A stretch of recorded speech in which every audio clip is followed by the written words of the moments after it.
Cerita apa hari ini? Apa aja? Apa-apa diceritain. Mengagumimu. Orang bilang, masa SMA adalah masa-masa yang indah.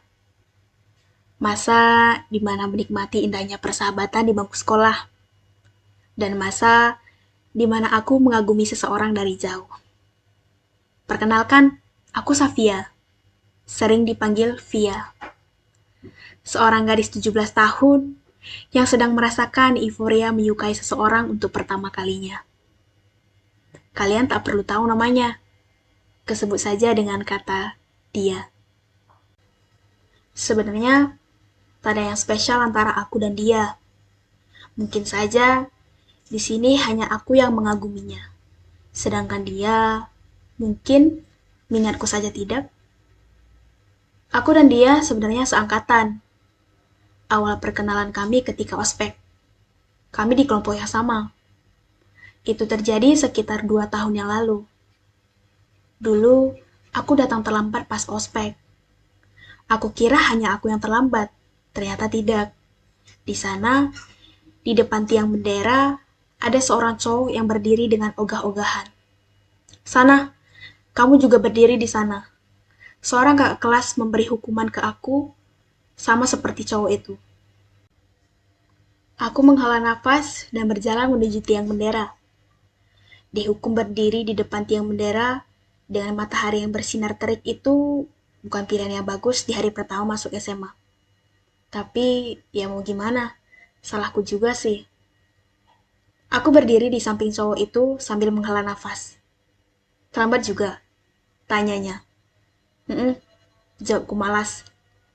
Hanya itu. Hanya itu percakapan yang terjadi selama 30 menit kami berdiri. Setelah itu, kami berdua disuruh kembali ke barisan untuk pembagian kelompok. Ternyata, aku dan dia di kelompok yang sama. Lo lagi, ucapnya saat aku masuk ke kerumunan kelompok. Aku hanya tersenyum menanggapinya. Seperti ospek pada umumnya, kami disuruh mendengar arahan. Gak ada yang spesial. Benar-benar membosankan. Aku kemudian mengeluarkan sebuah buku dan pensil dari dalam tasku. Aku kemudian mulai memberi coretan pada kertas itu. Wow, gambar lo bagus, ucap seseorang dari arah sampingku. Itu dia, si cowok tiang bendera. Makasih, ucapku singkat.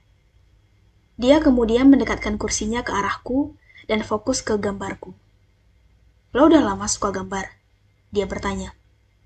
Dari kelas 3 SD mungkin? Aku menjawabnya agak ragu, karena aku juga lupa kapan tepatnya aku mulai suka menggambar. Oh, pantes gambar lo bagus, ucapnya memuji gambarku. Kayak bercerita, lanjutnya. Hah? Aku bingung dengan ucapannya. Itu gambar lo selain bagus, gambar lo seolah-olah bercerita. Gue bisa merasakan ada makna di balik gambar lo itu, jelasnya. Aku menatapnya seolah-olah tak percaya dengan apa yang dia bilang barusan. Banyak orang yang bilang gambaranku bagus, tapi baru kali ini ada orang yang bilang kalau gambarku bermakna. Seolah-olah dia paham dengan apa yang aku tafsirkan di balik coretan pensilku. Buat gue ya, ucapnya lagi. Apa? Tanyaku. Ini. Dia menunjuk ke arah gambarku. Aku hanya diam. Gue anggap diam lo sebagai jawaban iya. Ia kemudian mengambil bukuku dan merobek kertas yang bergambar untuk memisahkannya dari buku. Dia melipat kertas berisi gambar itu, lalu memasukkannya ke dalam saku seragamnya. Gue bakal simpen baik-baik ini. Ucapnya kemudian menyerahkan bukuku ke pangkuanku. Dia kemudian menggeser kursinya ke tempat semula dan kembali mendengarkan arahan dari depan. Aku memperhatikannya dari samping. Alisnya yang tebal, mata kecil yang dihiasi bulu mata lentik, dan tiba-tiba dia tersenyum ke aku. Ternyata dia juga punya senyuman yang manis. Selama 2 tahun terakhir, dia, si cowok tiang bendera, berubah menjadi cowok paling disenangi sesekolah.